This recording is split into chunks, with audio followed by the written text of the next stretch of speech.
배우십니다. 인사하겠습니다. 사랑합니다. 축복합니다. 다 잘못 계십니다. 할렐루야. 어제 우리 교회에 불이 났었어요. 불이 나가지고 불꽃이 확 타오르는데 처음에는 나 혼자 끌라는데 물동이가 변변치 않아가지고 물을 퍼주면 또 확 타오르고, 그래서 결국 이제 천명 사람들이 오고 일일 모아서 이제 불을 껐어요. 불 끌 때는 몰랐는데 나중에 이제 한 20년 지나고 나니까 중간중간에 조금 이렇게 화상이 오더라고요. 불 끌 때 전혀 못 느꼈어요. 어쨌든 어차피 보일러 시험 철거할 생각을 했는데 보일러 시험이 이제 완전 철거해야 되고 이제 배기 좀 꺼지는데, 그래도 모든 것이 하나님의 은혜고 감사합니다. 할렐루야. 제가 하나님께서 우리에게 좋은 선물을 주시려고 이런 불이 나는 걸 믿고 있어요. 옛날에는 제가 꿈속에서 불 나는 거 이제는 실제로 나는데, 지난번에 사택에서 불이 잠깐 났었습니다. 제가 코드 연기를 잘못해가지고 순간적으로 전기 그 선에 불이 확 있는데 벽에 이렇게 확 타오르더라고요. 그래서 이제 차량기가 떨어지면서 불이 꺼졌는데, 그리고 나서 제가 불이 나니까 틀림없이 좋은 일이 있을 거다. 우리 창립 기념제를 많이 오셨잖아요. 사실 우리가 생각하는 것보다 저는 더 많이 생각했지만 생각하는 것 많이 오셨고, 또 그분들 중에는 신앙에 대해서 관심을 가지시는 분들이 많아요. 제가 사촌에 한 분이 저하고 성경 공부를 하자고 그랬어요. 그래서 이제 하려고 그래요. 전혀 교회 안 나오시는 분인데 그분이 가시면서 목사님 저하고 같이 공부 좀 해주실 수 있겠습니까? 이러더라고요. 이번에 좀 불이 좀 크게 났으니까 더 좋은 일이 크게 있을 줄 믿습니다. 어느 병원에 로비에 이런 글이 쓰여 있었어요. 개에게 물려 다친 사람은 반나절 만에 치료를 끝내고 돌아갔습니다. 뱀에 물려 다친 사람은 3일 만에 퇴원했습니다. 그러나 사람의 말로 다친 사람은 아직도 입원 중에 있습니다. 이렇게 쓰여 있었어요. 어떤 가정에 충실한 남편이 있었습니다. 아내를 지극히 사랑했어요. 아내의 생일날 생일 케이크를 사들고 급하게 건너목을 건너다가 그만 교통사고가 났어요. 치료를 했는데 결국은 다리 한쪽을 평생 절개를 했습니다. 다리를 못 쓰게 된 거예요. 그러니까 남편이 제 직장도 잃어버리고 여러 가지로 힘든 상황이 됐습니다. 부인은 남편이 좀 무능해졌다고 생각했어요. 그래서 그 다음부터 자기 남편을 부를 때 쩔뚝이 이렇게 불렀습니다. 그런데 이제 부인이 자기 남편을 쩔뚝이라고 부르니까 그 다음부터 동네 사람들이 그 부인을 부를 때 쩔뚝이 부인 이렇게 부르는 거예요. 그래서 도저히 그 마을에서 더 이상 살 수가 없었어요. 남편하고 집을 다 정리하고 전혀 모르던 사람들이 사는 곳으로 이사를 갔습니다. 그리고 부인이 느꼈어요. 남편이 정말 나를 사랑했는데, 그리고 남편이 다쳐서 조금 능력이 약해졌다고 내가 남편을 무시하는 말을 했더니 이 결국에는 나에게 돌아오는 거야. 그걸 깨달았어. 그래서 새로 이사간 마을에서는 남편을 쩔뚝이라고 하지 않고 박사님, 박사님 이렇게 불렀어요. 새로 간 마을은 남편이 박사인지 뭐 학사인지 뭐 모르잖아요. 부인이 박사님, 박사님 그리 부르니까 동네 사람들이 이번에는 부인을 뭐라고 불렀을까요? 박사 부인, 박사 부인. 사람은 자기가 뿌린 대로 거두는데 특히 말로 뿌린 것도 반드시 그 말대로 자기에게 결과가 돌아온다는 것을 알아야 됩니다. 말로 남에게 상처를 주면 결국에는 그것이 자기에게 상처로 돌아오게 되어 있어요. 칭찬과 희망을 주는 말을 하면 결국은 그것이 나에게 존중과 칭찬과 희망으로 돌아오게 되어 있습니다. 성경은 남에게 대접을 받고 싶으면 먼저 남을 대접하라. 모든 삶에서 그런데 특히 말에서 그래요. 우리의 말, 다른 사람들에게 말로 대접받고 싶으면 내가 먼저 말로 다른 사람을 칭찬하고 희망을 주고 높여주라. 그러면 그것이 나에게 돌아올 것이다. 말로 심은 것도 반드시 말로 결실을 거둔다는 사실을 기억해야 됩니다. 우리는 너무 쉽게 말을 뱉어요. 그런데 인생에서 가장 중요한 것은 말입니다. 모로코 속담이 있는데 말이 입힌 상처는 칼이 입힌 상처보다 깊다 그런 말이 있어요. 칼에 베인 상처는 다 많이 나을 수 있는데 말에 베인 상처는 죽을 때까지 안 나는 경우도 있습니다. 탈무드에는 그런 말이 있어요. 말은 깃털처럼 가벼워서 주워담기 힘들다. 물도 주워담기 힘들지만 말도 주워담기가 힘들다는 거예요. 한번 뱉어버리면 그냥 발 없는 말이 어디까지 간다? 천리를 간다. 깃털처럼 가벼워서 훨씬 날아서 많은 사람에게 간다는 거죠. 그래서 이스라엘 백성들은 아이들을 교육할 때 5살 때까지 하나님의 말씀을 중심으로 교육을 해요. 그런데 그 교육을 하는 중에 말을 교육합니다. 말에 대한 7가지 계명이 있대요. 그것을 굉장히 강조해서 가르친다는 거예요. 먼저는 첫 번째는 연장자에게 먼저 발을 끊어주라.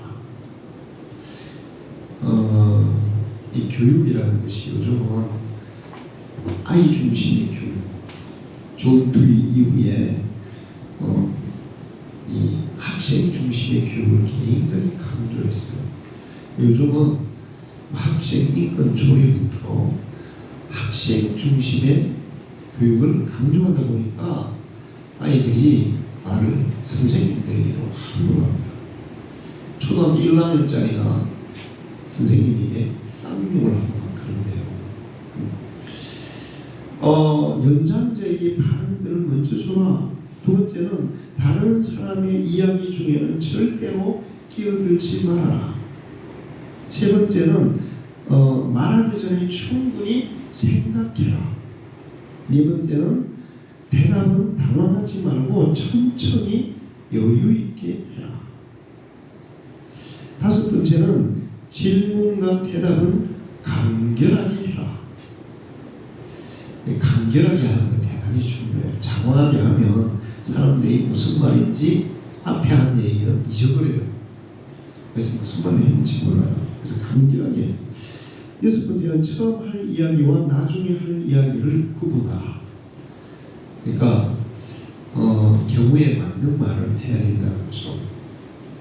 그 다음에 마지막, 잘 알지 못하고 말했거나 잘못 말한 것은 솔직하게 인정해라. 그렇게 7가지를 가르쳐서 말을 조심하도록 만든다는 거예요. 아무 생각 없이 입에서 나오는 말 때문에 얼마나 곤란한 상황이 벌어지는지 몰라요. 이번에 이태원 참사 이후에 지금 장관 뭐하라 그럽니까? 해임해라, 탄핵해라는 거 아니에요. 근데 그 처음에 얘기할 때 발음이 문제가 됐어요. 그러니까 그 발음이 발뺌하는 발음이었어요.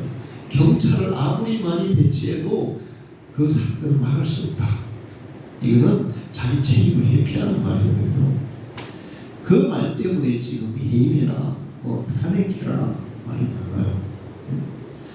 그럴 때는 자기 책임이 좀 없더라도 조금 책임감 있는 말을 해줬어야 되는데 책임을 회피하는 말을 하니까 사람들이 막 분노해요. 그러니까 별 생각 없이 하는 말들이 결과적으로 엄청난 이게 화살이 있어 나에게 돌아오는 경우가 있어요. 사람들은 다른 사람 말할 때 다른 사람을 낮추고 자기를 높이는 말을 하려고 하는 경우가 많아요. 그런데 다른 사람을 낮추게 되면 결과적으로 누구를 낮추게 될까요? 자기 자신을 낮추는 거예요. 남을 높이는 것이 곧 자신을 높이는 것임을 여러분 기억하시기 바랍니다. 쩔뚝이 그러면 쩔뚝이 부인대로, 박사님 그러면 박사님 부인. 남편을 무시하면 자기를 무시하고, 남편을 존중하면 자기도 존중하고. 그게 말이라고. 그래서 말은 다른 것들도 많이 심은 대로 거두지만 말도 반드시 심은 대로 거둔다는 사실을 알고 좋은 말들을 심는 여러분이 되시기를 축원합니다. 오늘 성경은 우리가 무엇을 심어야 좋은 열매를 거둘 수 있는지 가르쳐주고 있어요. 가을이 되면 추수를 합니다. 인생에도 심을 때가 있으면 추수할 때가 있어요. 추수할 때 자기가 무엇을 심었는가에 따라서 그 결과를 거두게 되어 있어요. 그리고 많이 심으면 많이 거두고 적게 심으면 적게 거둡니다. 제가 어릴 때 우리 동네에 동네에서 가장 즐거운 부부였어요. 근데 이 남편이 좀 게을렀어요. 그래서 다른 사람이 모내기 할 때 그냥 모두 늦게 마지막에 모내기.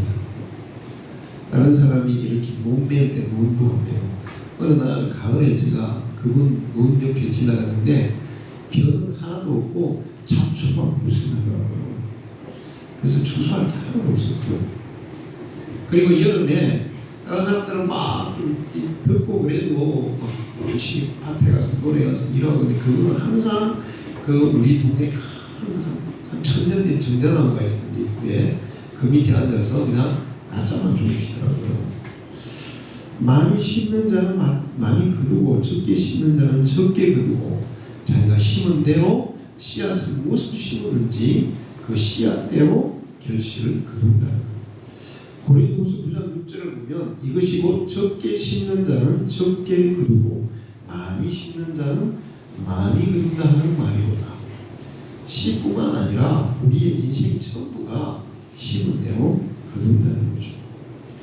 그래서 이제 저는 오늘 여러분에게 좋은 것을 심어서 좋은 결실을 거두자는 얘기를 하려고 그러는데 여기에 대해서 생각하기 전에 심는 사람의 기본적으로 알아야 할 두 가지를 얘기하려고요. 첫 번째는 무엇을 심든지 심은 대로 거둔다는 것입니다. 자연 법칙이 심은 대로 거두는데 이 곡식이나 과일나무뿐만이 아니에요. 가축이나 또는 양식하는 사람들 다 그래요. 보면 양식하는 사람들 처음에는 전부 다 종편을 이렇게 다 심더라고요. 그거를 잘 심어야 나중에 추수할 게 있어요. 예수 믿는 사람들에게만 이 심은 대로 그런 게 적용되는 게 아니고 안 믿는 사람들에게도 그대로 적용이 됩니다. 악을 행하는 각 사람의 영에는 환난과 공고가 있으리니 먼저는 유대인이요 그리고 헬라인이요. 이 사도 바울이 로마서 2장 9절에 악을 행하는 사람은 유대인이든지 헬라인이든지 믿는 사람이든지 불신자든지 상관없이 똑같이 적용되는데 환난과 공부가 따라올 것이다. 요한삼서 1장 11절에 사랑하는 자여 악한 것을 본받지 말고 선한 것을 본받으라. 선을 행하는 자는 하나님께 속하고 악을 행하는 자는 하나님을 배우지 못하느니라. 성인 간부라는 텔레비전 프로가 있나봐요. 근데 사모님이 그걸 보시고 나한테 얘기해 줬어요. 꼬막을 농사 짓는 사람입니다. 꼬막을 이제 종패를 뿌려가지고 농사를 짓는데 꼬막을 뭐 어마어마하게 많이 하더라고요. 농사를. 그래서 1년에 꼬막 농사로 얻는 매출액이 50억이야. 근데 그 몇 달 동안 하냐면 종패 뿌리고 해서 추수하는 데만 4개월이 걸린대요. 꼬막 추수하는 데만. 그러면 이제 종패를 뿌리고 나서 보통 한 1년 6개월, 2년이 지나야 이제 추수를 한다는 거예요. 사실 곡식 농사보다 시간이 더 걸리죠. 근데 꼬막 농사를 정말 어마어마하게 많이 해요. 그래서 일꾼들도 뭐 그 4개월 동안에 엄청나게 많대요. 근데 1년에 그 꼬막 농사만 다른 이제 횟집도 하고 그러는데 거기 매출 말고 꼬막 농사만 해서 얻는 소득이 1년에 50억 정도 된다는 거예요. 그런데 이분이 어릴 때 어머니가 돌아가셨대요. 자기가 초등학교 때 3, 4학년 정도 됐을 때 어머니가 돌아가셨대요. 근데 어머니가 돌아가시고 나니까 아버지가 빙이 된 거예요. 맨날 엄마 사진 끌어안고 술 먹고 울고 그 다음에 화나면 애는 막 쭉 패고 그래서 아버지가 빙이 됐어요. 그러니까 이제 아버지가 아무것도 안 하고 술만 먹으니까 누가 이거 먹고 살려면 누가 해야 돼요? 초등학교 그게 첫째였는데 얘가 해야 되는데 걔가 뭘 했냐면 맨날 이제 바닷가 가서 꼬막 주스 가지고 그거 팔아서 아버지 술도 사들고 왜 술을 사들이냐면 술 먹고 자야 피곤한 거니까. 술 사들이 아버지가 주무시면 동생들한테 뭐 고구마 구워가지고 먹이고 자기도 먹고 이런 식으로 자랐어요. 그래서 초등학교 졸업하고 중학교를 못 간다는 거예요. 중학교를 못 가고 계속 꼬막 거기에서 꼬막 캐가지고 팔아서 생활하고 그러면서 이제 꼬막을 계속 초등학교 때부터 뭐 파고 이렇게 하다 보니까 결국에는 꼬막 농사를 짓는 사람이 된 겁니다. 그렇게 해서 지금은 이제 그 서민 가부가 된 거야. 꼬막 농사로 어마어마한 매출을 올리는 거죠. 근데 그 직원들한테 너무 잘한다는 거예요. 자기 가족들처럼 그렇게 직원들에게 잘하는 거예요. 근데 이제 TV에서 그 방송을 하면서 자기 초등학교 동창생들 모아서 동창회 하는 것을 촬영을 했는데 인터뷰를 했는데 동창생들이 이렇게 얘기하는 거예요. 다 저 친구는 초등학교 때부터 잘 될 줄 알았다. 저 친구가 살아가는 방식이 잘 될 수밖에 없었다. 다 그렇게 얘기하는 거예요. 어릴 때부터 이게 힘든 게 남달랐다는 거죠. 이 정신 자세가 남다르고 그 다음에 살아가는 방식이 남다르고 그래서 시편 112편 5절을 보면 은혜를 베풀며 구워주는 자는 잘 되나니 그 일을 정의로 행하리로다. 어릴 때부터 자기 동생들을 챙기고 자기는 초등학교에 못 나온대요. 근데 이 사람 인상이 너무 좋더래요. 보니까 인상이 너무 좋더래요. 사람이 선한 마음을 가지고 살면 인상도 좋아집니다. 할렐루야. 악한 마음을 가지고 살면 인상도 나빠져요.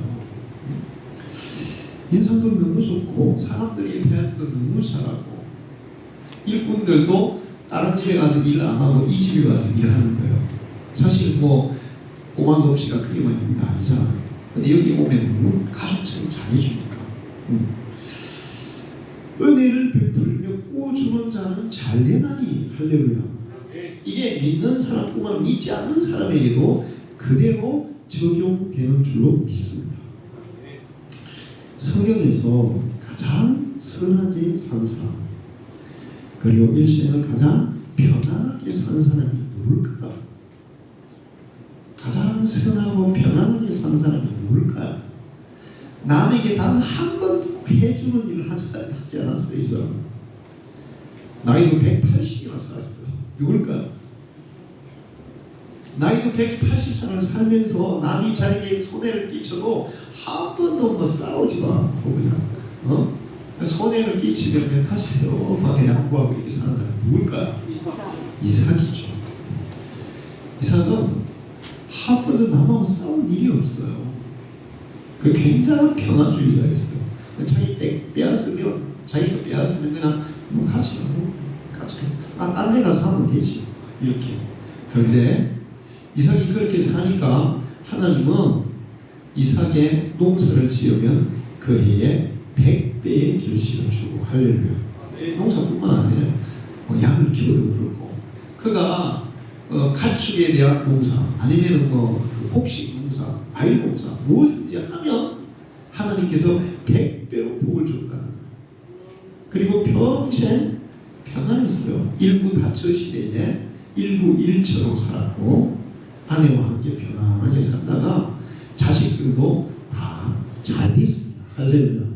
처음에 젊을 때는 어릴 때는 자식들이 싸워가지고 조금 속 썩었어요. 그러다 나중에는 다 화해를 하고 그 다음에 마지막에 이삭을 장례 치를 때 에서와 야곱이 같이 장례를 치렀고 에서는 에돔 왕국을 세우고 야곱은 이스라엘 왕국을 세웠어요. 할렐루야. 이삭을 통해서 이 두 왕국이 세워진 거예요. 그렇게 은혜를 베풀고 나누어주며 사는 사람은 잘되나니 예수 믿는 사람도 믿지 않는 사람도 이 말씀이 그대로 적용되는 줄 믿습니다. 심은 대로 거둔다고요. 두 번째 알아야 될 것은 거둘 때가 있다는 것입니다. 심을 때가 있으면 거둘 때가 있다. 성경은 실의 때에 대해서 말씀을 많이 해요. 곡식과 과일도 심을 때가 있고 거둘 때가 있고 바다에 양식하는 것도 동물도 키울 때 심을 때가 있고 거둘 때가 있어요. 우리 인생에도 역시 심을 때가 있고 거둘 때가 있습니다. 여러분이 지금 무엇을 심는다면 열심히 부지런히 심으시기를 축원합니다. 좀 여러분에게 불편한 게 있다고 그걸 핑계로 내가 심어야 할 일을 내가 해야 할 일을 소홀히 하면 안 돼요. 불편해도 그거를 충실하게 감당하면 하나님은 다 계산하고 계세요. 네가 그렇게 불편한 가운데서도 어려운 가운데서도 네가 내 일을 네가 해야 할 그 일을 잘 감당하는구나. 그럴 때 보너스 점수가 있어요. 할렐루야. 자, 그런데 많은 사람들이 때를 못 기다리는 경우가 많아요. 포기하는 경우가 많고 그래서 결실을 거두지 못하는 사람들이 있어요.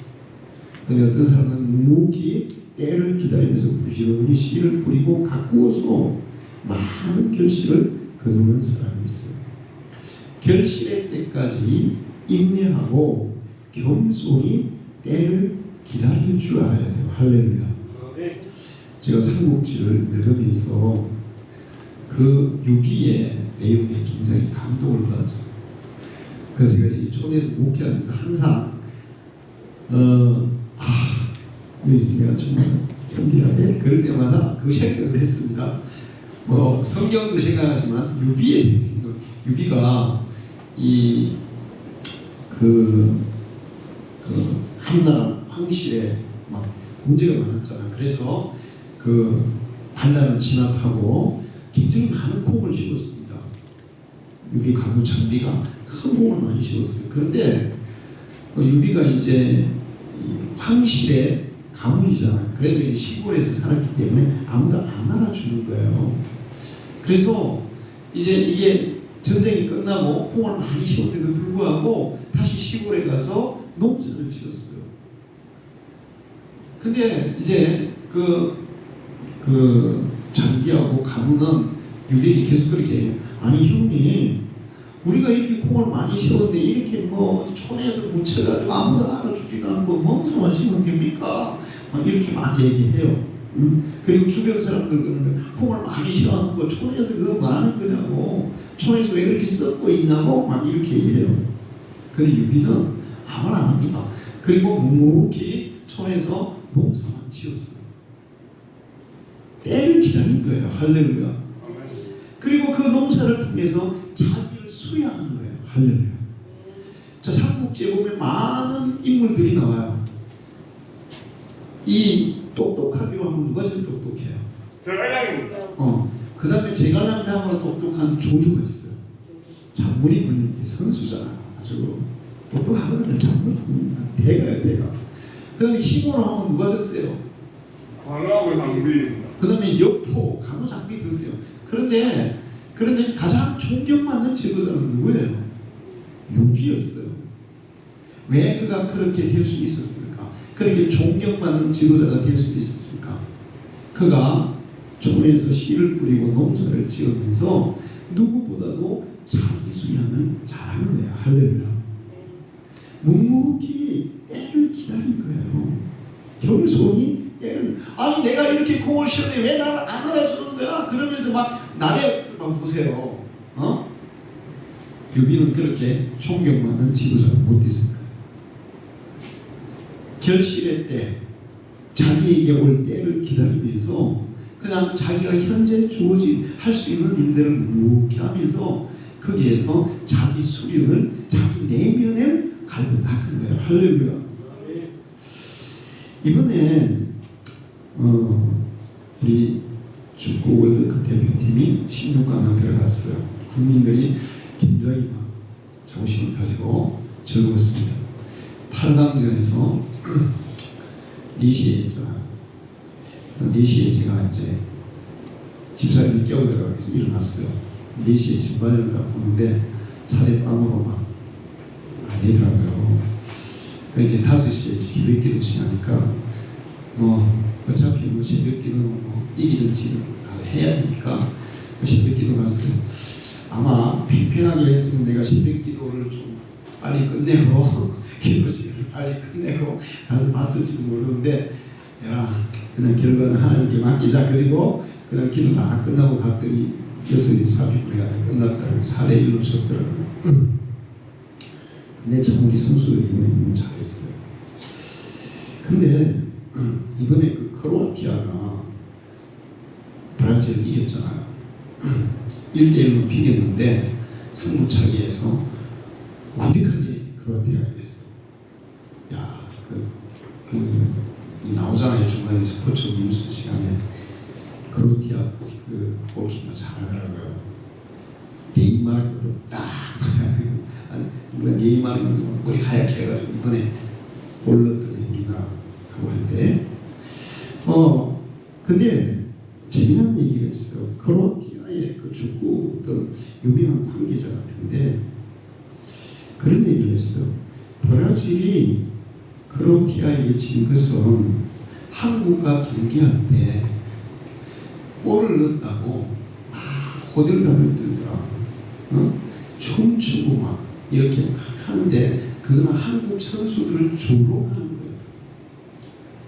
걔들이 한국과 골을 넣고 그렇게 호들갑을 떨면서 다른 나라 선수들의 그 마음을 전혀 배려하지 않고 그렇게 막 춤추고 감독까지 춤추고 거기서 체력을 다 소진해가지고 크로아티아에 있었다 이런 얘기하는데 저도 그 브라질 뭐 중간중간에 이렇게 스포츠가 나오잖아요. 하는 거니까 너무 못하는 거야. 왜? 우리한테는 그렇게 펄펄 날던 사람이 왜 저렇게 몸이 무겁나? 왜 저렇게 못 뛰지? 실질적으로 경기도 쳤지만 게임 내용도 크로아티아가 더 우시하게 했어요. 50 몇 프로, 40 몇 프로 그렇게 있거든요. 그 조금 우리나라하고 해가지고 조금 저는 이제 우리나라 페인이 뭐였을까 생각할 때 체력을 너무 많이 소비했다. 우리 선수들 주전들이 부상도 많고 100% 실력을 발휘할 수 있는 상황이고 그 다음에 이 남미 축구하고 우리나라는 하면 좀 우리가 약해요. 걔들은 개인기 위주로 막 하니까 우리나라 애들이 개인기가 좀 딸리잖아요. 그러니까 그런 것도 있고, 또 수비 조직력에서도 우리나라 수비 조직력이 유럽 축구보다는 남미 쪽에 그 대항하기가 조금 더 어려운 그런 여러 가지 것들을 통해서 우리가 지기는 했지만, 그 브라질 애들이 막 그렇게 까부는 거 보니까 은근히 좀 까분다 막 이런 생각이 들더라고요. 초반에 좀 이겼다고 결실이 있다고 우쭐대고 그만하고 까불면 결국은 좋은 결실을 못 거두는 거예요. 항상 겸손히 최선을 다하고 마지막 결실을 거둘 때까지 겸손히 최선을 다하는 자가 좋은 결실을 거두게 될 줄 믿습니다. 그 다음에 여기 우리 읽은 성경에 거두리로다 그런 말씀이 있죠. 거두리로다. 근데 거두리라고 하는 그 언어가 뭐냐면 대리조 그런 언어인데, 도덕적으로 이전의 행동에 대해서 필연적인 결과가 일어난다는 것을 얘기해 주는 단어가 대리조예요. 거두리로다 하는 것은 그냥 곡식에 대한 얘기가 아니고 사람들이 도덕적으로 윤리적으로 한 행동에 대해서 반드시 그에 대한 결과가 따라온다, 그런 의미를 가진 것이 대리조, 거두리로예요. 우리가 살아가면서 우리가 하는 윤리적이고 도덕적인 그런 모든 행동들에 대해서는 필연적으로 그 결과를 맞이하게 되어 있다는 것을 기억해야 돼요. 할렐루야. 우리는 평소에 조심했어요. 브라질이 우리한테 한 골 넣었다고 그렇게 까불고 춤추고 체력 소비하지 말고 조금 그래도 겸손하게 했으면 크로아티아한테 이겼을지도 몰라요. 어쨌든 그렇습니다. 이런 것들을 우리가 생각하고 씨를 뿌려야 될 줄 믿습니다.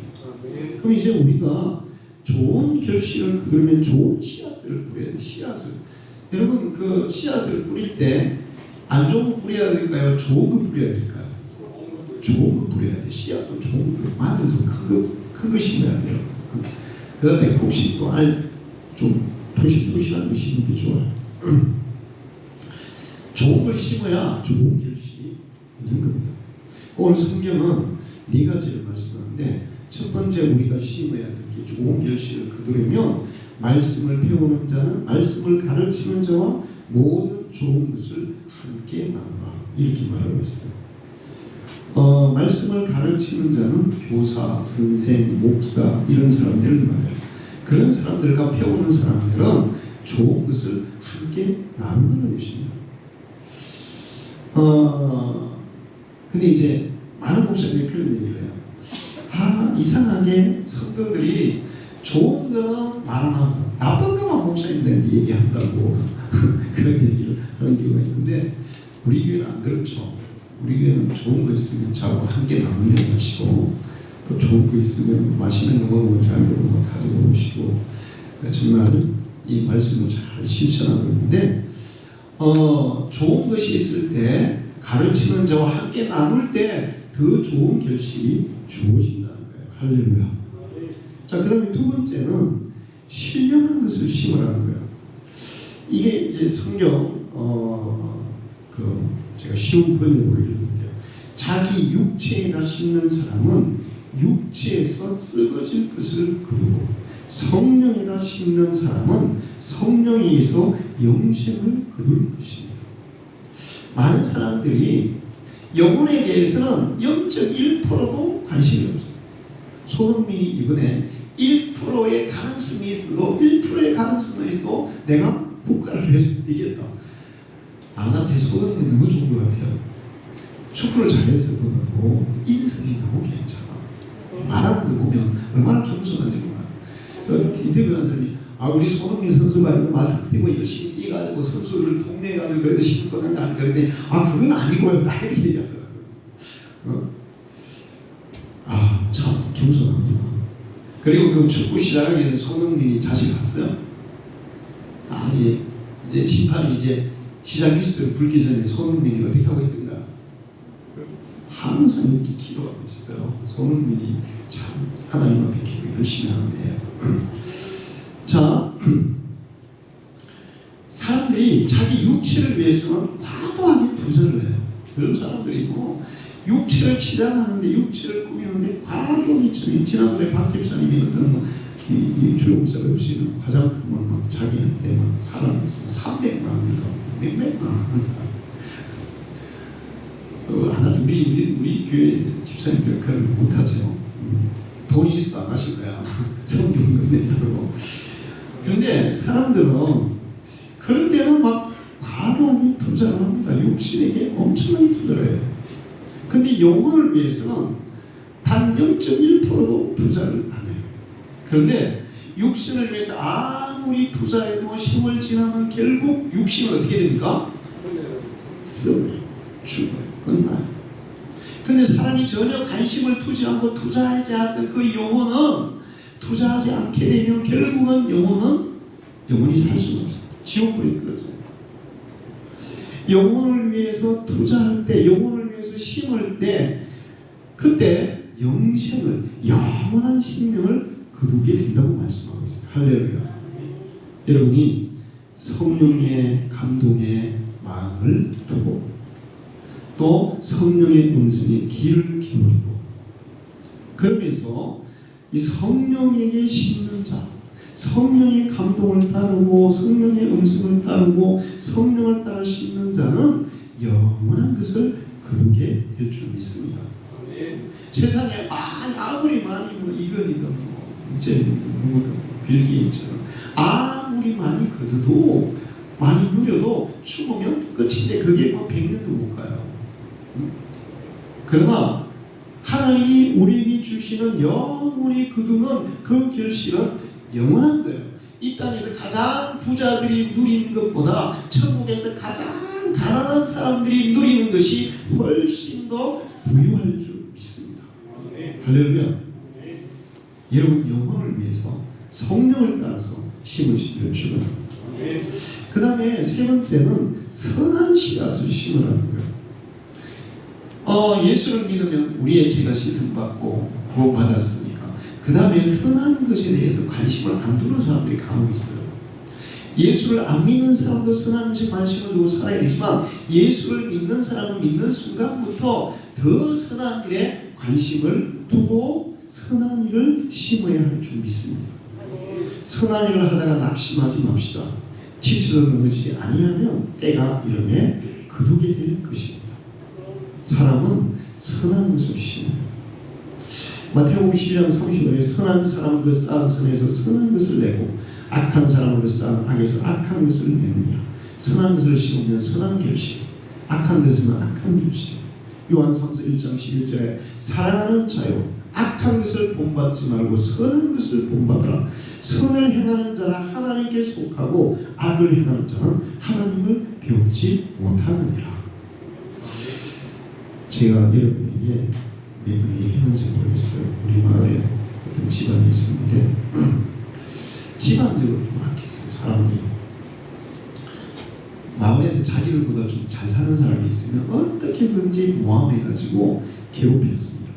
그 이제 옛날에는 모함하는 가장 좋은 방법이 산에 나무만 하러 갔다 와도 공사가 간첩하고 접선했다 이렇게 경찰에 고발을 하는 거예요. 그래가지고 그냥 잡혀가가지고 막 매를 맞고 고문을 당하고 그런 짓들을 하고 또 옛날에는 이게 이제 이 나그네가 많았잖아요. 먹고 살기 힘드니까 돌아다니면서 뭐 구걸하는 거지들. 근데 마을에 그런 사람이 오면 이 집안 사람들이 단체로 이 사람을 막 나무에 매달아 놓고 고문하고 때리고 막 그런 짓들을 했대요. 예를 들으면서 야 사람이 그럴 수가 있지? 뭐 그런 생각을 했었어요. 그런데 이제 세월이 지났는데 그 집에 애들이 10명 있었습니다.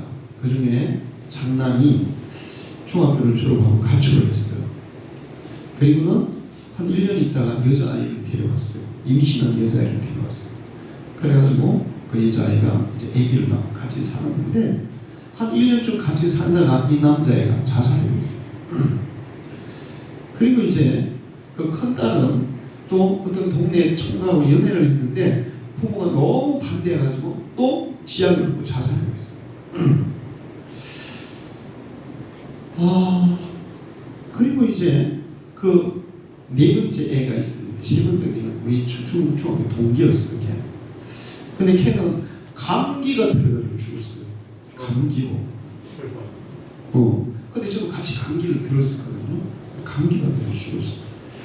그리고 나서 이제 세월이 흘렀습니다. 자기 어머니하고 자기 부인하고 자기하고 자기 자녀들을 이제 다 남은 자녀들 갖고 나갔고, 그리고 그 죽은 아들의 손주가 같이 이제 자랐어요. 이제 며느리는 가버렸죠.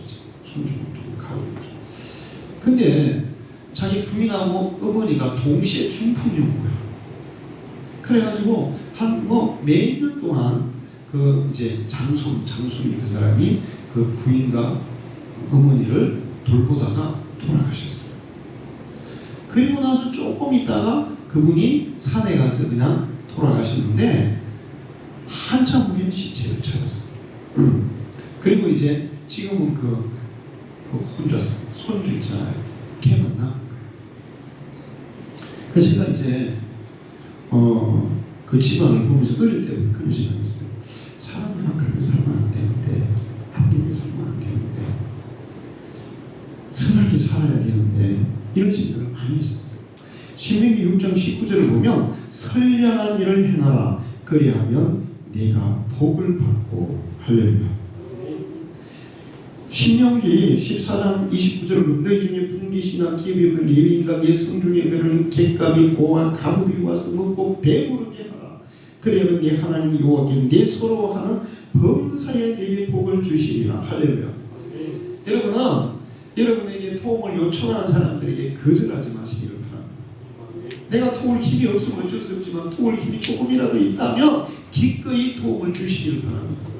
그 도움이 여러분이 하늘의 창고에 보물을 쌓는 것이 될 줄 믿습니다.